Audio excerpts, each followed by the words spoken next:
Okay, on page 6, we talk about how different the hydraulic tarp could be mounted.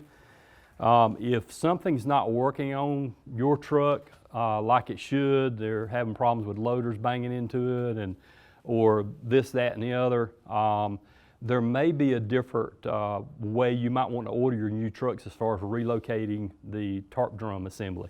We have 3 different options here. One option, which is what they call the high mount. The high mount is probably the least popular, because with the high mount, when you cover the bed, you've got a pretty good size air gap right behind the cab, and that tends to parachute on you. Even though our spring is inside the drum as compared to on the arms, that tarp can get some wind up under it and parachute on you. So that's probably our least popular one up at the top. The one in the middle is probably our most popular one, because we can lead the drum up high and have an idler drum where the tarp cover goes around this idler drum and back up to the arms, and that keeps the tarp cover taut to the top of the body.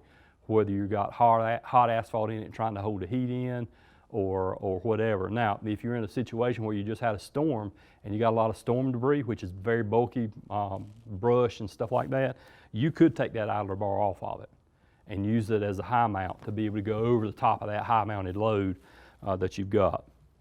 So you could remove that if you wanted to. Probably another one of our least favorite, but it's actually one that VDOT used to do. So by accident and by the VDOT contract, you may inherently have this one. If you didn't specify otherwise, is the low mount drum. And the low mount drum, the only thing I don't like about it is it sticks over inside the bed about 10 inches or so. So when a guy's loading it with a front end loader or whatever, he's not thinking about that 10 inches of space he's got to maintain there between the cab shield and this drum, and sometimes they run into that. But that was an old VDOT spec. So whichever one of these you want, you just need to pass that along to the people that are buying the equipment, what you think is going to work best for you. And I can tell you, by far, the most popular one is that middle one, which is what we call a high mount with idler bar. All right, page 7 is our hydraulic snowplow lift cylinder. And if you, on the old VDOT contract, if you're getting a snowplow lift cylinder with the truck, we usually put it in the floorboard. Sometimes, and you know, things have changed, you're actually buying the push frames with these and stuff like that, so the cylinder would be inherently there. But this cylinder is rebuildable. It's not necessarily a throwaway unless you want it to be a throwaway. We do have repacking kits for these, and you can rebuild them if you'd like to. I don't remember the exact price, but it's somewhere maybe between $125 and $150 for the cylinder, somewhere in that range. So it's not a very expensive cylinder. Sometimes it might not be worth repairing, especially if the shaft's scarred up or the barrel's scarred or something like that.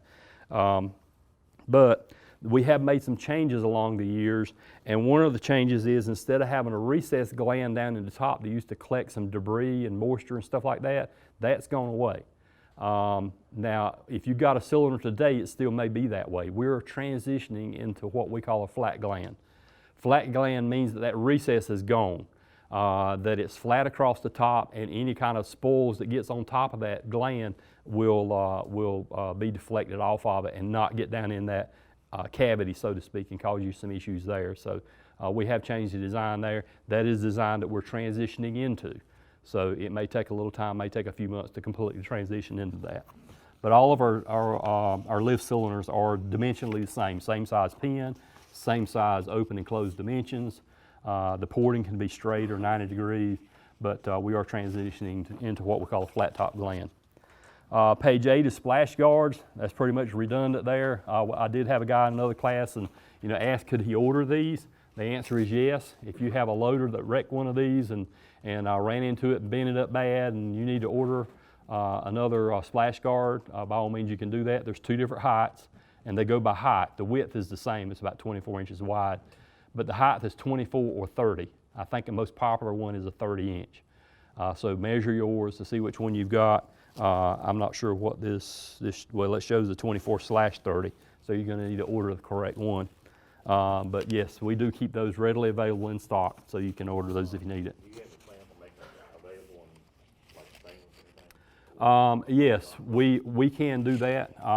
It's by request. We can do that. It is a little bit more expensive to have them that way, but we can make them available in stainless as well. It's, we just need to make sure that it gets requested.